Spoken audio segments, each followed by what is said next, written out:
Monsieur le Premier ministre, Monsieur le ministre de l'Intérieur, le président de la République vient de vous désavouer. Vous n'êtes plus en charge du dossier de la Nouvelle-Calédonie. Nous voilà donc réduits à essayer de comprendre en vous interpellant ce qui peut bien se passer dans la tête d'Emmanuel Macron à ce sujet. L'adoption du projet de loi de modification du corps électoral a mis le feu aux poudres dans ce territoire déjà en proie à de graves difficultés sociales et économiques.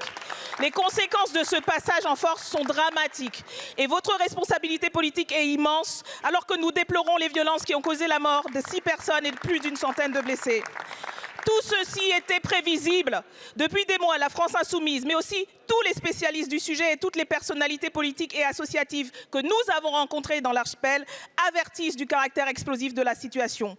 Passant outre, comme à votre arrogante habitude, vous avez brutalement fait adopter votre réforme avec les voix de l'extrême droite, remettant ainsi en cause la paix civile et le processus de décolonisation en œuvre depuis 35 ans.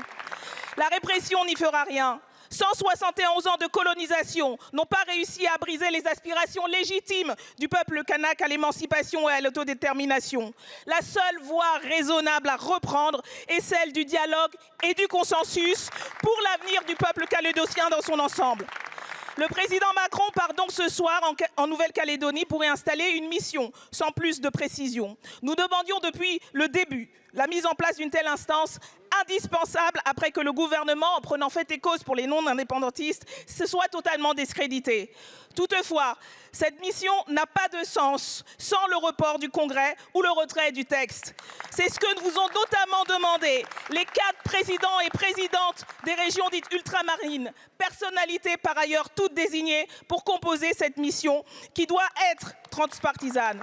Ce sont les conditions sine qua non d'un retour à la paix civile. Monsieur le Premier ministre, pouvez-vous donc nous indiquer si le président de la République saura pour une fois se hisser à la hauteur de la situation en remettant sur les rails le processus de Nouméa ou s'il entend en faire de nouveau.